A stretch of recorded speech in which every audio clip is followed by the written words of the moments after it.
আর স্বামী শাশুড়ি এখন সম্পূর্ণ আর বসে। কি অবাক লাগছে?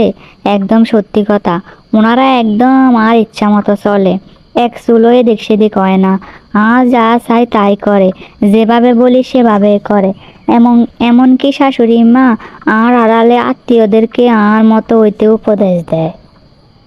আই কিছুই করি ন, শুধু আর যা ভালো লাগে তাই করি। মানে যে কাজে ব্যাপক আনন্দ লাগে আর হে কাজে করি। ধীরে ধীরে দেখলাম হে কাজে আয় আনন্দ পাচ্ছি, হেটা তারা উপভোগ করে। শোনেন তাইলে একদিনের ঘটনা। এই হনো না, ইলিশ পোলাও খাইতাম ইচ্ছা করে। অফিসে তো না আইবার সময় এক জোড়া ইলিশ আনিও চাইন। দূর, এত খাই খাই কিল্লে করো, হ্যাঁ আনতাম আইতাম ন। কি ভাবছেন স্বামীয়ে ধমক দিছে দেখে রাগ করছি? ভাবেন রান্না করি নাই?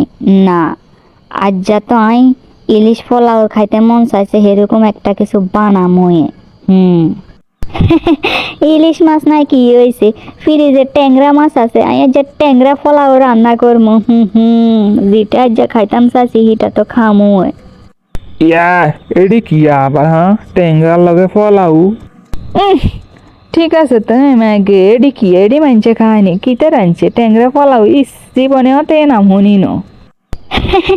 কি আর করবো মা, ইলিশ নাই তাই ট্যাংরা পোলাও করছি। মনের স্বাদ পূরণ করা ভীষণ দরকার।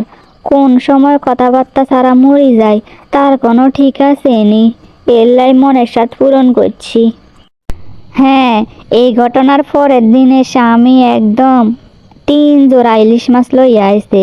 আর শাশুড়ির আম্মু দেখি ইলিশ পোলাও, সর্ষে ইলিশ, ইলিশে দো পেঁয়াজা মজা করিয়ে সবাই খার। হ্যাঁ, আগে আইন তো হারা না, কিন্তু হরে আনছে আর বেকে মজা করে খাইছে। হ্যাঁ হ্যাঁ। শোনো বৌমা, 15-20 জনের জন্য দেখি বিরিয়ানি বইজাইবা বুঝছো নি। বিরিয়ানি? 3 জন মানুষের পারফেক্ট সাদা ভাত রান্না করতাম গেলে এখনো আর বুক দুক দুক করে। ভাত নরম হয়ে গেল নি, শক্ত হইল নি, আর আয় রানমু বিরিয়ানি, তাও আবার 20 জনের লাই। আম্মা আয় তো হারি না, আন্নে আরে দেখাই দেন। পরের বার ঠিকই হারমু একবার দেখাই দিলে।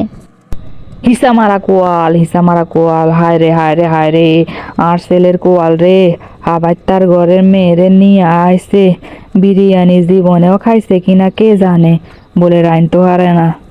এত বড় কথা আরে আয় হাবাইটা ঘরের মাইয়া দাঁড়ান।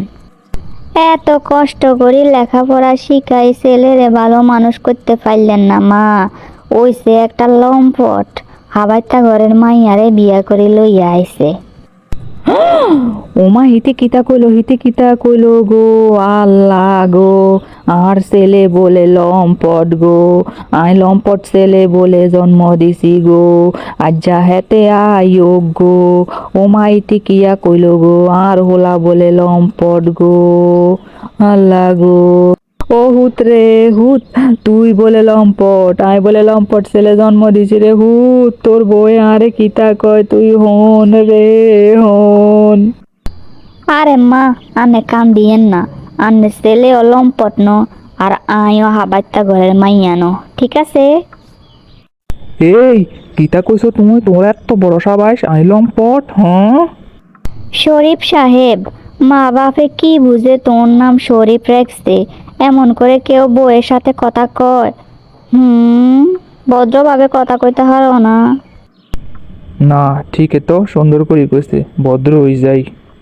হ্যাঁ, দেখছেন নি কিভাবে জামাইরে ঠান্ডা করতে হয় মিষ্টি কথা দি। হায় রে, কইও না শরীফ সাহেব, নারী নির্যাতন করতে করতে শরীফ নামের বেড়াইটা বেডিটারে একেবারে শেষ করে দিছে, শেষ।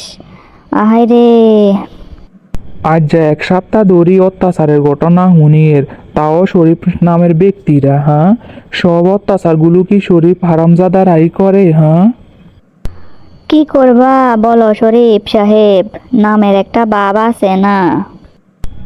না, বউ জিনিসটা বোধ সুবিধার ন, বোরে আর রাগান যাইতো ন।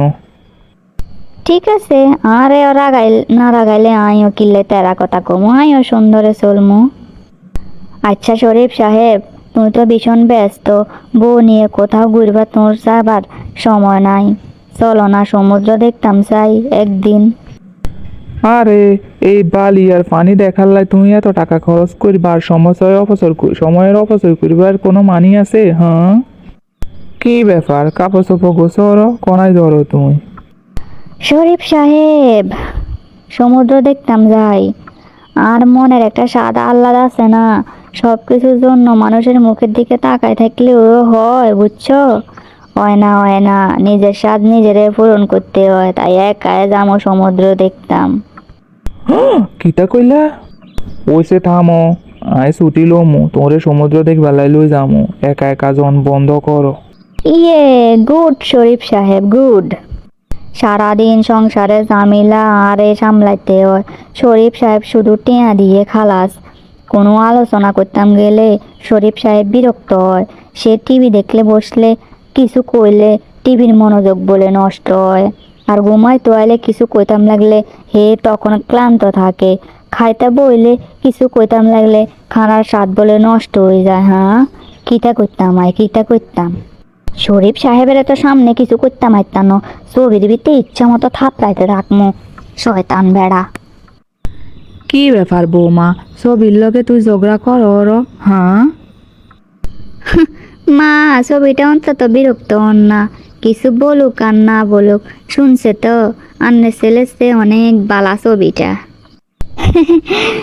এই ঘটনার হরে তুন ওনার পুত্রধন দিনে অন্তত একবার হইলেও সংসারের খবর নেওয়া শুরু করছে। যাক, সুন্দর কথা দিয়ে পরিবর্তন আনতে হইলাম। সংসারের যে কোনো ধরনের অন্যায়কে মাথা পেতে মেনে না নিয়ে শান্ত এবং কঠোরভাবে সমাধান করাটা সবচেয়ে আগে দরকার।